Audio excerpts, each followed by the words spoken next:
আসিয়া আহা, আল্লাহর সামনে একবার মাথা নত করেছে, পৃথিবীর কোন শক্তির সামনে মাথা নত করে নাই। আসিয়া এবং ফেরাউনের ফিনান্স মিনিস্টার, অর্থমন্ত্রীর বিবি লুকিয়ে কালিমা পড়েছে, সাইয়েদনা মুসা আলাইহিস সালামের উপর ঈমান এনেছে। ফেরাউন শুনে দুইজনকে ডেকে নিয়ে আসলো। অর্থমন্ত্রীর বউয়ের সাথে দুধের বাচ্চা, বলল দুইজন নাকি ঈমান এনেছো লুকিয়ে লুকিয়ে, এক আল্লাহরে ছাড়ো, আমি ফেরাউনরে সেজদা দাও। এরা বলল জীবন যাবে কিন্তু ঈমান যাবে না, জীবন দিব কিন্তু ঈমান দিব। প্রথমে ধরলো অর্থমন্ত্রীর বউকে, তাড়াতাড়ি আমার পায়ে সেজদায় লুটিয়ে পড়ো। সে বলে না, জীবন যাবে ঈমান যাবে না।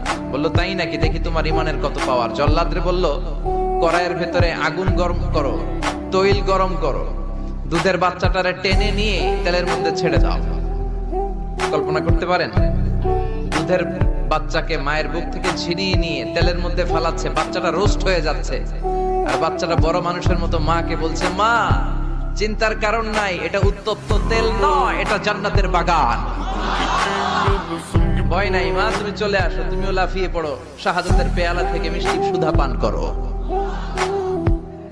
মহিলার ঈমান আরো বেড়ে গেল। সে বলল আমি, জীবন যাবে ঈমান যাবে। ফেরাউন বলল তোর ঈমান কত আমি দেখে নেব। এই মহিলাটাকেও উত্তপ্ত তেলের মধ্যে ছেড়ে দেয়। বাকি রইল ফেরাউনের বউ আসিয়া। আসিয়ারে ফেরাউন বলল, আসিয়া এক আল্লাহর ইবাদত ছাড়ো, আমারে সেজদা দাও। আসিয়ারও এক কথা, জীবন দিব ঈমান দিব। ফেরাউন বলে, আসিয়া তোরে উলঙ্গ করব, বউ হয়েছিস, আই ডোন্ট কেয়ার।